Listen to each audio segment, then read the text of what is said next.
I can't believe it's the last session, right? So sad. Still so much food left uneaten. This is our last session. Thank you again for coming to Malaysia. I hope it's been fun. So I'd like to invite our panelists for the last session, Jerome, Amelia, Caesar, and Yasna, if you would come up and take a seat on the stage. Thank you very much. So we had a short chat at lunchtime about the things that they would like to reflect on, and we think we have figured out how we're going to go about it. So that you don't have to keep hearing from me, I'm just going to very briefly tell you our cunning plan. So we're going to start with Yasna, who's going to tell us a little bit about her reflections from the viewpoint of a researcher, and what she will take back from this and the things that maybe we should remember and think about. And then Amelia will come on and she'll talk about it from the viewpoint of the community, from the research ethics community, from the community, the research ethics boards and what it means to them. And Jerome will then take us on an exciting journey on thinking a little bit about bioethics and how the placing of the bioethics as we understand it within a broader scope, and maybe challenging how we think about things and talking a little bit about governance. I'm just saying all this so they can't change their minds and do something different. Jerome is thinking, what? I didn't see it do that. And finally, we'll hand over to Caesar, who will have some wise words to say to us about words. He's been thinking about the use of certain words and the meaning and the thinking of it. So everybody, you have about 10 minutes each. So to be fair, I'll sit there and I'll sort of wave my hands at 9 minutes, and at 10 minutes I'll come up and sort of, I won't throw you off the stage, but so 10 minutes for each person, and just carry on one after the other. So please put your hands together for Yasna. Well, first of all, thank you so much for being here. Oh, so should I go there? Oh, okay. Yeah, maybe, sorry. Because people can't see you. Sorry. Yeah, I'm just that small. Sorry. My genetics, not my fault. Well, so first of all, thank you so much for staying here today. I mean, it's just 3 o'clock, the second day, but I think that we did an amazing job, and you did an amazing job. So thank you so much, first of all. Yeah, applause for all of you. So I do have kind of a one reflection and one, not critique, because if not, Adrienne and Catherine will not invite me anymore, but probably something that we need to think about. And it's going to be more kind of a question rather than a statement itself. So based on my own practice as a health professional and as a researcher on climate change and health, I think that we are actually trained in ethics research. I actually had just one module over the 5 years of my undergrad training. So probably that training was from a very limited perspective and from a very biomedical and disease-centered perspective as well, which is actually okay, but current global challenges require a complementary perspective and probably a broader perspective to understand all the global challenges and global to local challenges that we are facing right now. So we need to open our own mind and perspective as well. So from my practice, I see that there are clear differences between this very narrow focus perspective compared to another one, a broader one. So for example, when I work with secondary data and I analyze data, that's my job basically, having a huge data set and then say, okay, what's going to be my method? Well, my method's going to be this, and I describe the method. Then I analyze, I run the code, fine, perfect. Then when I need to write the paper, I write the paper. Perfect, citation, all this stuff. And when I get to the ethical part, then I say, well, you know why? Because this is secondary data, this is exempt from ethical revision or ethical approval. Is it really? Is it really? Probably we need to think about all the ethical implications that I am facing during this analysis of secondary data, which is supposedly anonymous, but probably is going to have some repercussions. So I ask myself, when I think about this, aren't we being too reductionist in this issue, on this perspective that we are carrying out, how we carry on, or how we carry all the research? So what we've learned so far during these 2 days is that probably, maybe, we are being very reductionist. So maybe we need to understand that research ethics in climate change and health is more than checking boxes. It's more than just saying, okay, participants gave, they consent to participate. It is just more than just checking, say, I informed the participant of all the risk of this research.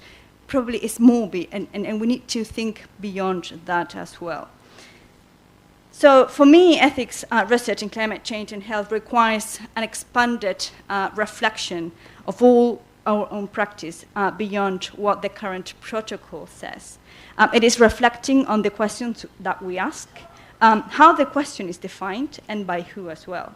What methodological approach we are using, and how that approach might increase or decrease certain ethical issues or even conflicts of interest.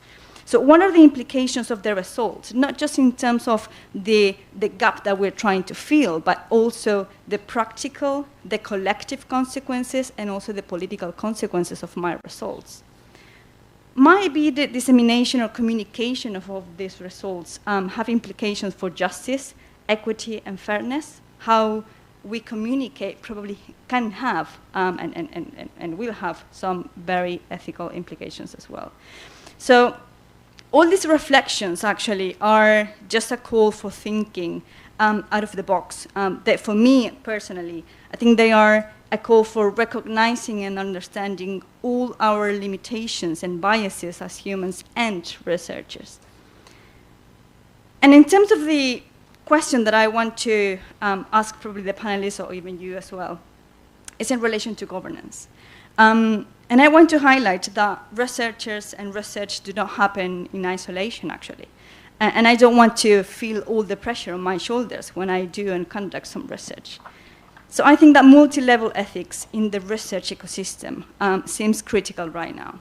These systems that involves, actually involves multiple actors, rules, norms, pros and cons.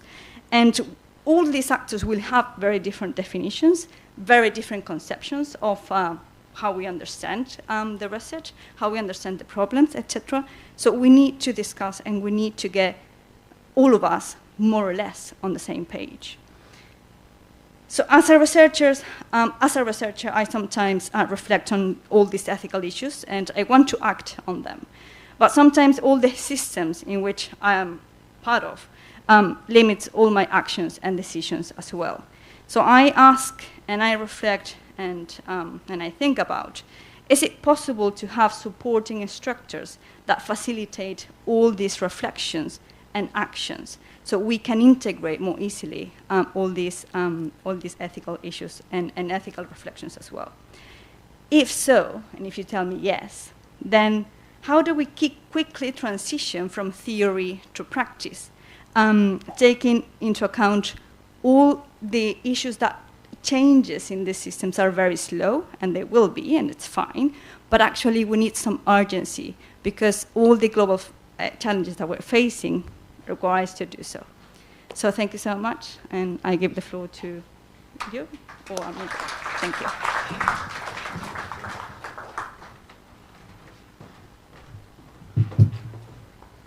Thank you.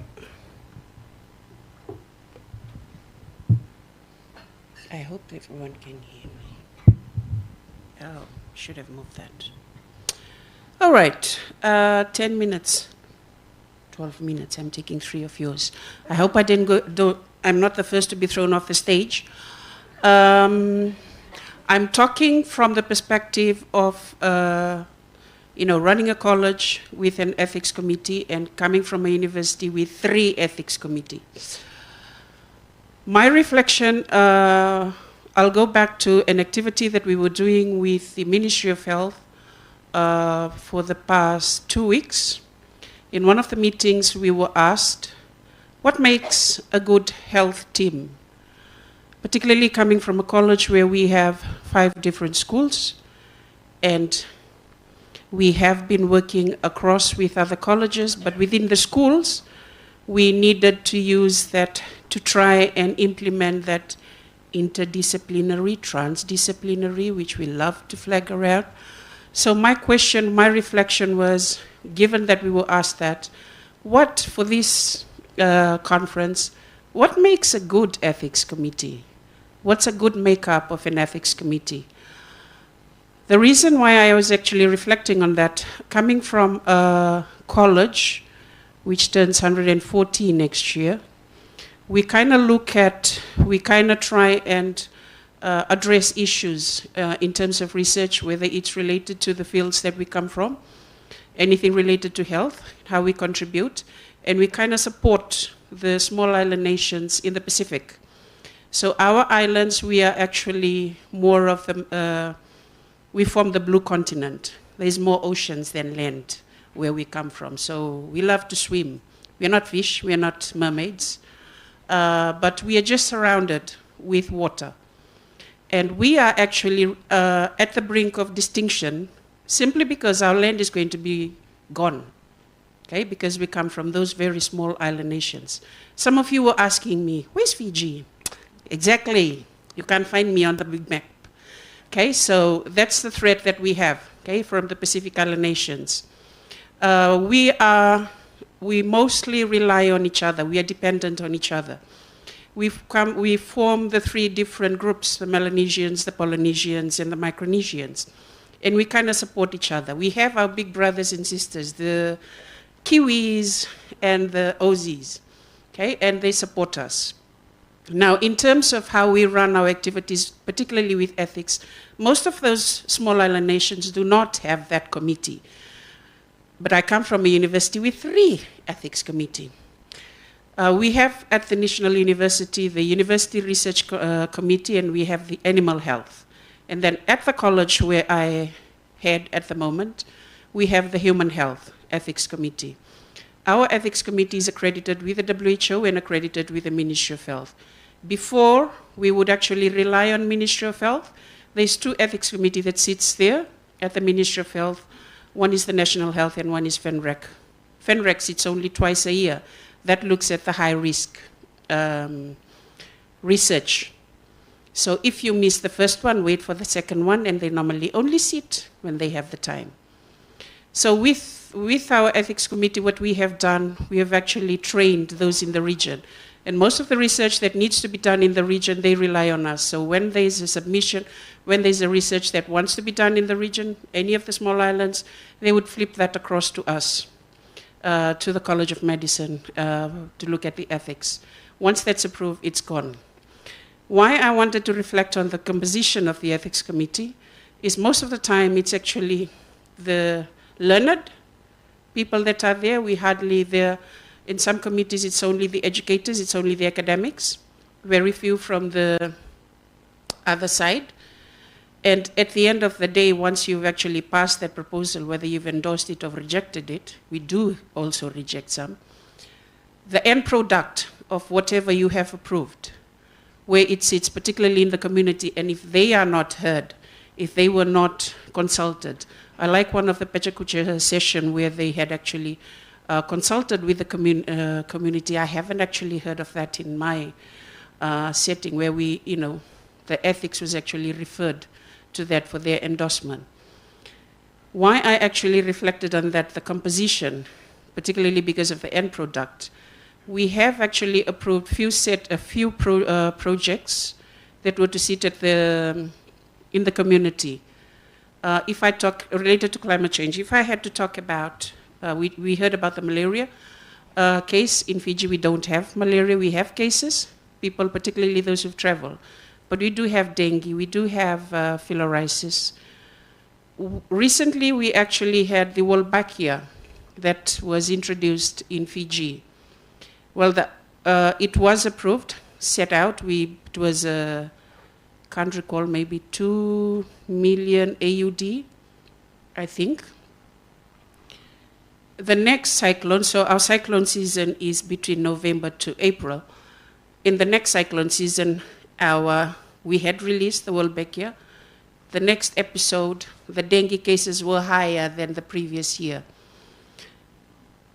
The expectation was that the dengue would actually drop, but it was the opposite. And people that had actually approved, that were sitting in that committee that endorsed, did everything that was not to be done when you release Wolbachia. They sprayed when they know that those areas had Wolbachia introduced. The cases went up. Another example was the requirement of having settings, particularly with the Ministry of Health, improving healthcare settings, solarization, and trying to strengthen the infrastructure in those settings. Now, as I've mentioned, we are surrounded by the blue continent. We are part of the blue continent. We need land to live, at least to survive. You know, we need that dry land to build our houses. Solarization activity would require that you clear land. So in terms of clearing, when you are clearing, you are also destroying the environment because you're trying to make flat land. And in that sense, when you're doing that, you're removing some indigenous plants, which some of the natives or locals would resort to for medication, traditional medicine, because healthcare provision or healthcare is not reaching, or people just wait. Our so-called health team can't wait for the next boat to get out from that area. Okay, so we need solarization, but at the same time, you were actually destroying the environment because you needed that development to build that. So it's coming back to the committee, you know, whether they understand, whether they have that capacity to actually look at it from another lens. Our ethics committee at the college is mostly us from the health arena. We do have a representative from faith-based. We do have representative from the community and even from the legal fraternity. We have a judge sitting with us, a former judge anyway, who's sitting in our committee. But in the other committees, mostly academic, we do have representatives, but it's the understanding, particularly what you're doing, what you are actually endorsing. 1 minute for me before I get thrown off. So that's my takeout, reflecting on what makes a good health team. My reflection for this one, what makes a good ethics committee member or ethics committee, and the understanding of what you are actually endorsing or rejecting. I almost got thrown at, thank you.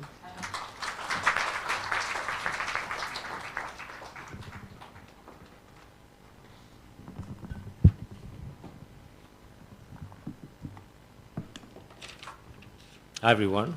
So I'm going to try to keep this short. Everybody's had lunch and you all want to sleep. I know it because I'm feeling that way now. And I can see Catherine, the other Catherine, yawning. I saw that. That's exactly how I feel. So I'm going to make 3 points, my observations of what we've been seeing so far. And I'll try to get to them relatively quickly as somebody who's in the ethics field, but also who works in other fields as well. I think that, when we're dealing with, and I'm glad that Catherine Littler had the foresight of having a special meeting on climate change and bioethics.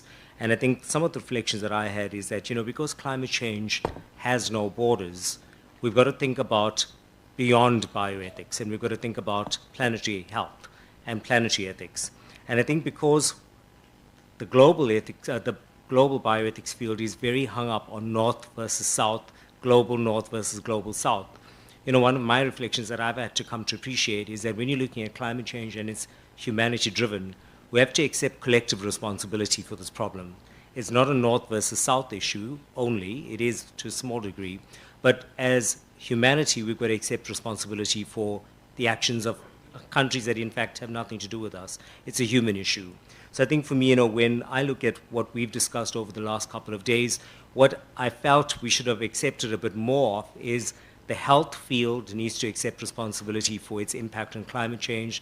The bioethics community needs to reflect and accept responsibility for their role as well at an individual societal level. And this is not something that we're actually discussing too much. So, in my opinion, one of the important things to do is to recognize the role of the health sector, which we are mainly attached to and working towards, and try to do something about this at the individual level, but also at a societal level, both in terms of our broader discipline, but also at the wider community level. I think, though, you can't actually do that without, and this is something else that the bioethics field has not done enough. We have all these principles and we've got these values, but the one value that we don't do well on, because it's actually from other fields, is the notion of solidarity. It's not something that is actually central to the field of bioethics. It comes from other fields, and something that bioethics field has to do is to actually promote the principle of solidarity much more stringently. And I think this is important because when you are accepting collective responsibility as humanity for your actions, you can't accept the responsibility and say, but we're a tiny state, and we didn't really do this here. Other countries also have to then support that country in doing that, and that's where the principle of solidarity comes in. I think to a smaller degree, global health, the field of global health, is built around the notion of solidarity, but is never promoted as an open field. But I think as we begin to address climate change, which is much broader than the field of global health, we need to actually start really focusing on this notion, what this means in the health ethics field, the North-South divide, and also within communities as well. The other important point, the second point that I would want to make, is that I think we need to rethink how we frame bioethics. And the one thing that in all the individual discussions I've had, in group discussions, and even in the room, we keep pushing out bioethics principles, whether it's the 4 principles of bioethics or whether it's other types of notions. They're bioethics principles. And I think when you're looking at the topic of bioethics in the context of climate change, we need to remember that the bioethics field is getting into this topic now. But climate change has been considered and has been debated by many other fields for a very long time. And the bioethics community can't come in and reinvent the wheel. There are other disciplines, and what I want to emphasize is that we all need to increase our literacy. This is something I've had to do. I've begun to work in a new position where I've had to increase my literacy of other fields. And it's very interesting, as you increase your literacy a bit more on other fields, you start realizing, and I knew this many years ago, but of course it gets emphasized every time you do more reading, that the health ethics or bioethics field is only one discipline of ethics. There's environmental ethics, business ethics, there's corporate social responsibility, which is kind of like part of business ethics. There's engineering ethics, and many, many different other disciplines. So when we come in here, we put our bioethics lens on. But in fact, there are many other lenses we should be putting on as well. And I think my advice to you is to improve and increase your ethics literacy beyond bioethics. Health ethics is a very, very narrow field. And as soon as you start doing that, you'll be able to appraise other things more, I think, more responsibly, and also with a bigger lens. So recently I've become involved in a lot more in environmental related issues. And you start looking at, for example, environmental impact assessment studies and a whole range of other things where the emphasis is not only on humans. The emphasis is, of course, on the environment and the wider ecosystem.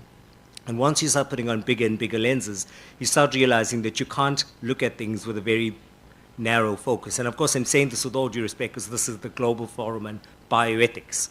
So, but my advice is increase your ethics literacy, especially if you're beginning to work in other fields, and especially if you're working in the field of climate change.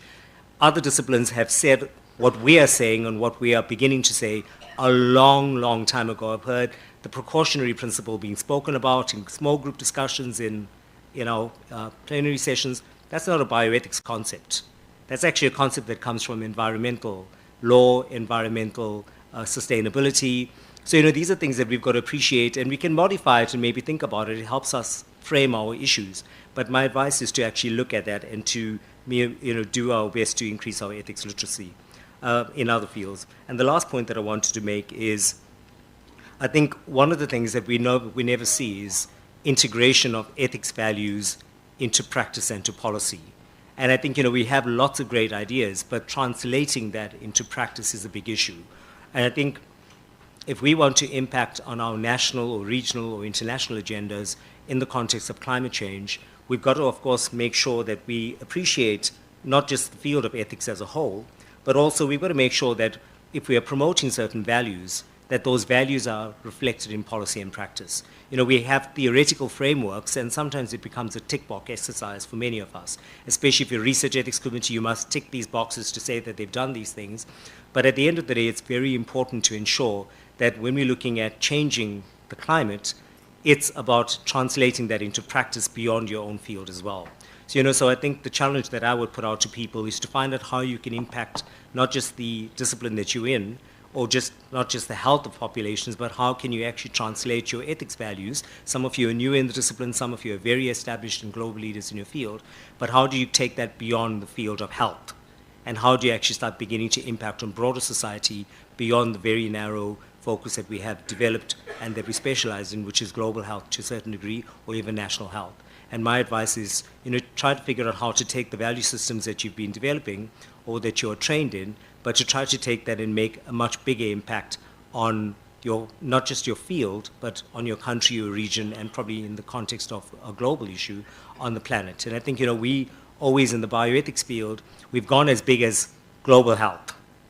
Global health is very anthropocentric. It focuses on humans.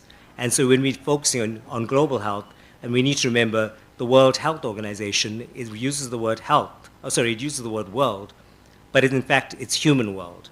And we've got different organizations. So, you know, from a governance perspective, also increase your literacy of the other organizations that focus on health, but also other organizations that focus on other things that are complementary to health, because you can't get human health without other complementary fields also doing their part as well. So, you know, for me, it's been a big learning process to not just understand the WHO system, but how the UN system works and how the field of governance works even outside of the UN system, because all of that impacts and informs what actions I can do and what actions I can take for my society.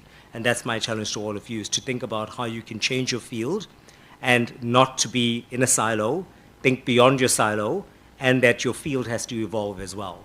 You know, bioethics can't go in and change the environmental ethics field. The environmental ethics field was in the space before us. So our issue is to go out and understand engineering ethics. You're building a big bridge. What's your environmental ethics issue with that? What are the ethical issues with engineering? There's actually an entire field on that. And we know that, for example, construction is a major issue and a major contributor of climate change. But what are the ethics principles that governs the field of engineering or building? So, you know, so these are just typical examples of everyday things that we look at. We look at this only in the field of health. We look at what's happening in the Middle East. You're building all these stadiums in searing heat. How is this impacting on worker rights?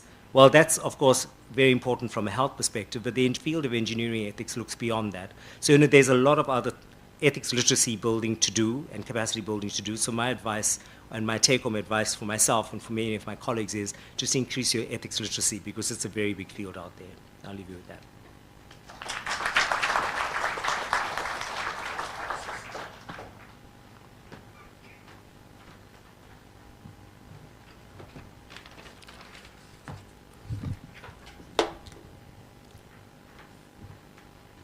Great, thanks, Jerome.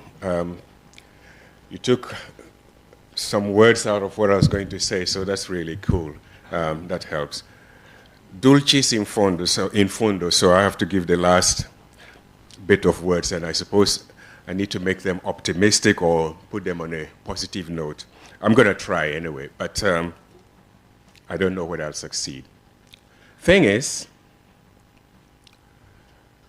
when we think about climate change, ethics, the first thought that comes to mind is, you know, this sphere on which we are living, that is floating in the cosmos, is contingent. It's not a permanent thing. I mean, we're just some 8 billion or so human beings floating on a ball. I mean, occupying a ball, which is 2/3 water, covered by water, and 1/3 sort of like dry land, and we're just inhabiting it there. And it's hanging there, just going around. It would take just one small accident to just stop it. And actually, maybe there will be nobody to remember that we ever existed. That's a possibility. And so when we're talking about our relationship with climate, with the planet, every now and then, I mean, we need to sort of like take that, I mean, that broader look to think about the fact that, you know, this is a special place in which we are. And it could not be present. And since we have it and it allows us to be, the duty to take care of it is just so important that we cannot recklessly destroy this place. And from what I've been hearing over these past 2 days, the word that keeps ringing in my head is that we are a reckless generation. I mean, we simply know that what we're doing is going to destroy our own habitat. Yet, we just continue doing it. Hoping that somehow what is in front of us, or at least the premises that are laid, will not lead to the conclusion. What is going to intervene, I don't know. But at least the premises are leading to a certain conclusion. So how does ethics come into, and what we're doing, and bioethics come into this? If we diagnose the problem, the ethical problem, as a problem of recklessness, then the tools that we need to respond to recklessness cannot simply be technical tools. Because recklessness is about not caring, not giving a damn. And it is not only formulae and technical recipes that can force people to care.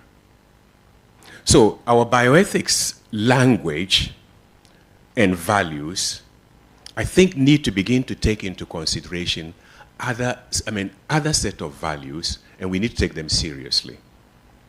So I will not speak a lot about solidarity, but one of the things that Jantina and I and some other colleagues are working on is about the importance of solidarity in bioethics.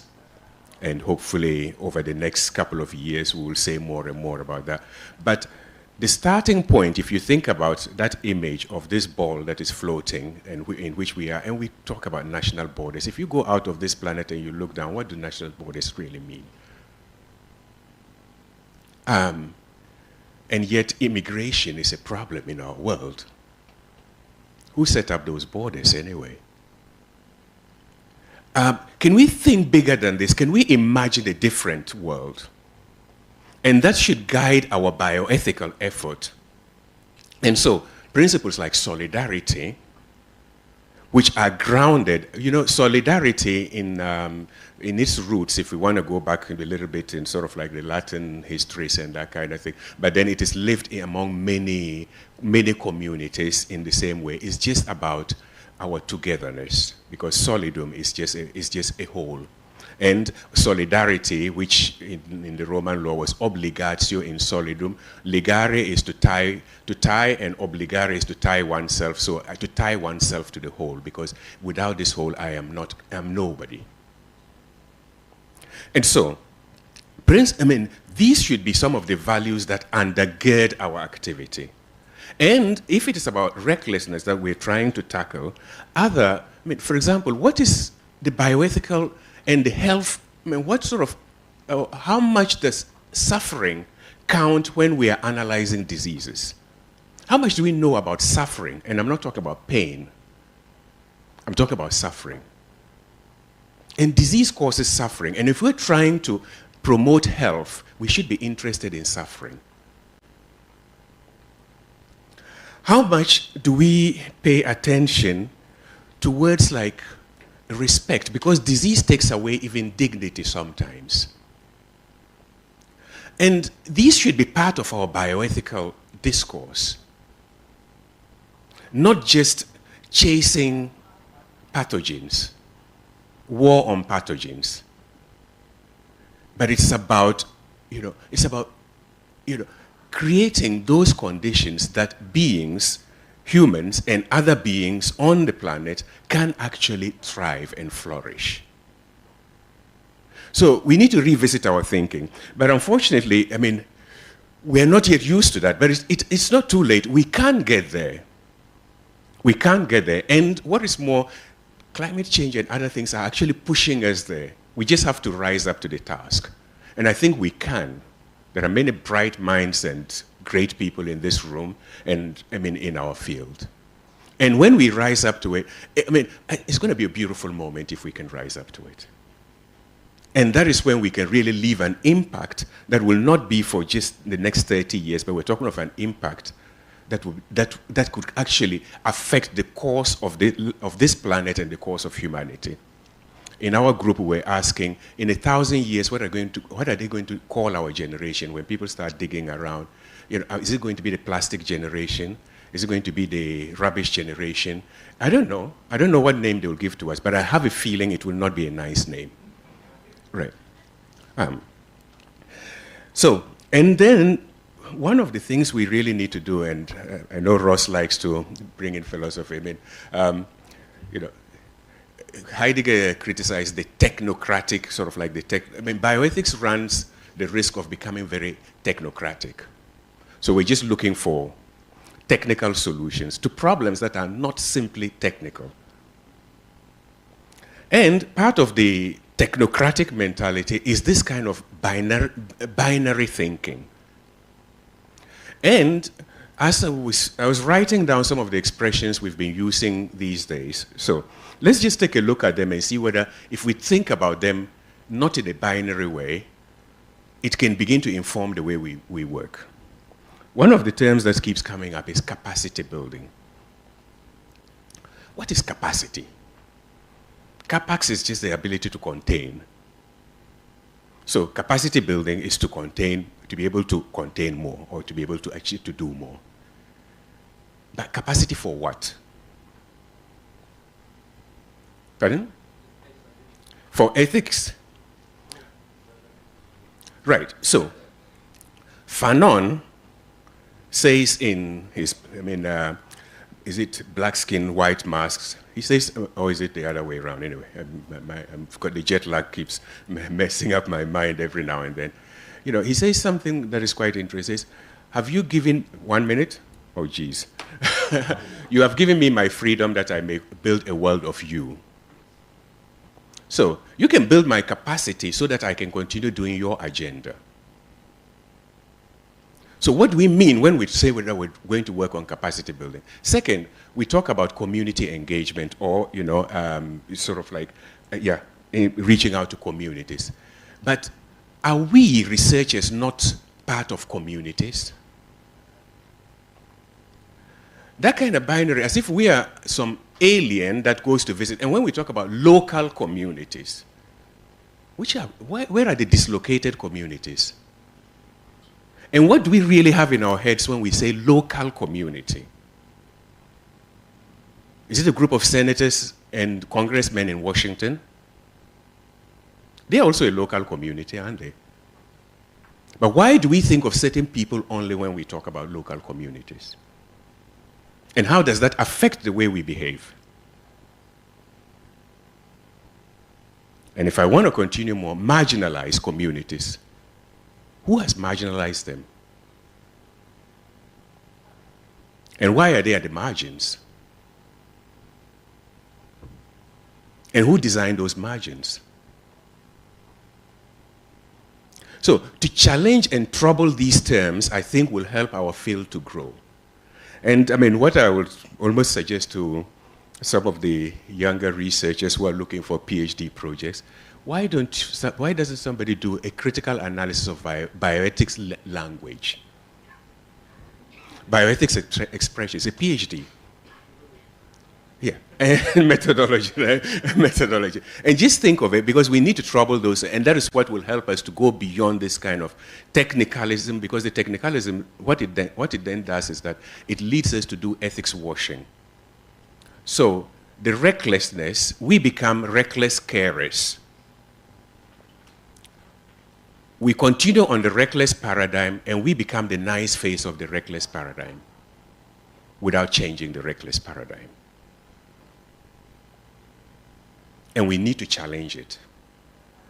Anyway, Sharon is going to throw me off. So my wish is this, talking about our planet and all that, there's this young Italian astronaut, Samantha Cristoforetti, who tweets when she goes up in space. See her rolling around, and from space she sent photographs looking at different parts of the planet, daytime, nighttime, how we light up. And the funny thing is that at night, when you look at the planet, you see some parts really bright and some parts really dark, right? And that already shows who's using up how much energy and that kind of thing, parts that have been cut off more and parts, anyway. But in spite of all that, she transmits a lot of optimism. So she quotes this Chinese saying from I think it's from the 13th and the 14th century in Chinese, but she writes it in English. She says, "Looking up, I see the immensity of the cosmos. Bowing my head, I look at the multitude of the world. The gaze flies, the heart expands, and the joy of the senses can reach its peak. And indeed, this is true happiness." That's the world we should be thinking of, the other world in view. Thank you.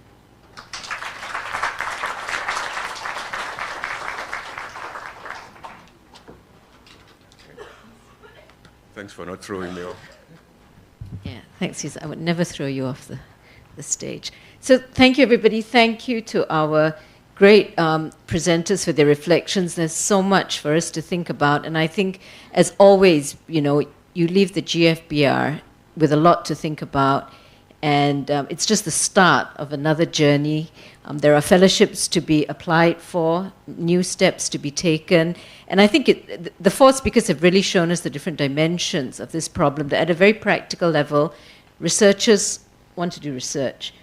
Researchers have their own dilemmas, their own ethical issues that they have to face. There are practical things that they need to do. There are burdens that they carry, and maybe there are burdens that they are not equipped to carry. Who will carry it with them or for them? There are ethics committees who are tasked with doing some of this protection work, but they are also not necessarily in a best position. They are not equipped, maybe not even for the bioethics work that they're doing. How much more when we're thinking about climate change? How much more the ethics committees who are at the very forefront of the communities who are most at risk from these climate challenges and climate change, that they feel that they are not as equipped or as supported. What is the work that we need to do as a community?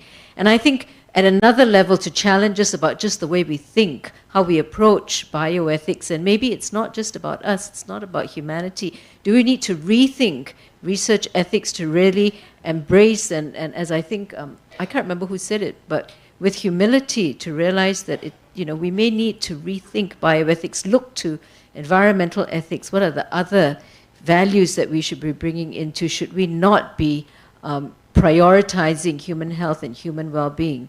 Because we haven't been doing very well in managing or stewarding the world that we live in. And finally, all the way back to the heart, what is it that we are and that we want to be, and that when we can look down at the earth from space and realize that what we feel for this world is love, and that we see happiness, our homes, our families, our earth, and I think that really encapsulates everything. So thank you, speakers, for giving us such a wonderful tour of this, and I hand the session back to Catherine, and actually I hand it back to Cesar as well. So thank you very much.